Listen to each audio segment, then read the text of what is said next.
Hello friends, આજે આપણે બનાવશું ગળ્યા પુડલા. એ માટે સૌપ્રથમ આપણે એક બાઉલમાં 1 ગ્લાસ જેટલું પાણી લેવાનું છે અને એમાં 1 બાઉલ જેટલો ગોળ લેવાનો છે. હવે એને સારી રીતના હલાવી લેવાનું છે. બધો જ ગોળ મેલ્ટ થઈ જાય ત્યાં સુધી એને હલાવવાનું છે. હવે આ ગોળના પાણીમાં ઘઉંનો લોટ એડ કરવાનો છે. ઘઉંનો ઝીણો લોટ 2 વાટકી જેટલો એડ કરવાનો છે અને બધો જ લોટ સારી રીતના મિક્સ થઈ જાય ત્યાં સુધી એને હલાવવાનું છે. એમાં લમ્સ ન રહે તેનું ખાસ ધ્યાન રાખવાનું છે.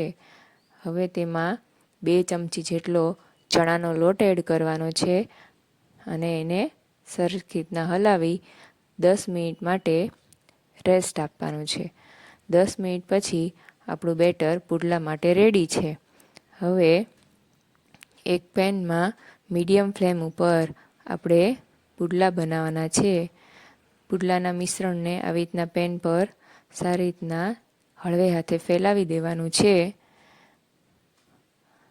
અને આવા નાની સાઈઝના પુડલા બનાવવાના છે.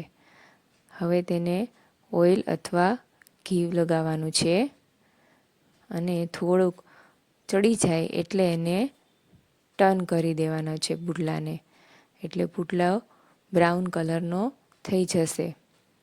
આવો બ્રાઉન કલરનો થઈ જાય એટલે આપણા પુડલા રેડી છે. તો તૈયાર છે ગરમા ગરમ ગળ્યા પુડલા.